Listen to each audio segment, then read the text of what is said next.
నా పేరు యాపిల్. నన్ను తినడం వల్ల అనేక ఆరోగ్య ప్రయోజనాలు ఉన్నాయి. నేను యాపిల్ తింటాను అని కామెంట్ చేయండి. వీడియోని లైక్ చేసి మీ ఫ్రెండ్స్ అండ్ ఫ్యామిలీ మెంబర్స్తో షేర్ చేయండి. లక్కీ మాటలు అనే మన యూట్యూబ్ ఛానల్ని సబ్స్క్రైబ్ చేయండి. రోజుకు ఒక యాపిల్ తింటే డాక్టర్ అవసరం తగ్గుతుంది అనే మాట ప్రసిద్ధి పొందింది. నాలో ఫైబర్ మరియు యాంటీఆక్సిడెంట్లు ఉండటం వల్ల చెడు కొలెస్ట్రాల్ తగ్గుతుంది. గుండెకి మంచి ఆరోగ్యం. నాలో పెక్టిన్ అనే ఫైబర్ ఉండటంతో మలబద్ధకం తగ్గుతుంది. జీర్ణక్రియ మెరుగుపడుతుంది. నాలో తక్కువ క్యాలరీలు ఉండటం వల్ల డైట్లో ఉన్నవారికి మంచిది. బరువు నియంత్రణలో సహాయపడతాను. నేను రక్తహీనత తగ్గిస్తాను.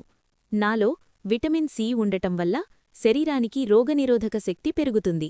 నాలో ఉన్న ఫైబర్ కారణంగా రక్తంలో గ్లూకోజ్ స్థాయిలు సమతుల్యమవుతాయి. రక్తంలో చక్కెర నియంత్రణ జరుగుతుంది. నాలో ఉన్న యాంటీఆక్సిడెంట్లు మెదడు కణాలను రక్షిస్తాయి. మెదడు ఆరోగ్యం బాగుంటుంది. నన్ను నమలడం వల్ల పళ్లకు సహజ శుభ్రత లభిస్తుంది. చర్మం మరియు పళ్ల ఆరోగ్యం బాగుంటుంది. ఎలా తినాలి? రోజుకు ఒక యాపిల్ సరిపోతుంది. తొక్కతో తినడం మంచిది. బాగా కడిగిన తర్వాత సలాడ్ లేదా స్మూదీగా తీసుకోవచ్చు. జాగ్రత్తలు: అధికంగా తింటే గ్యాస్ సమస్య రావచ్చు. షుగర్ ఉన్నవారు పరిమితంగా తీసుకోవాలి.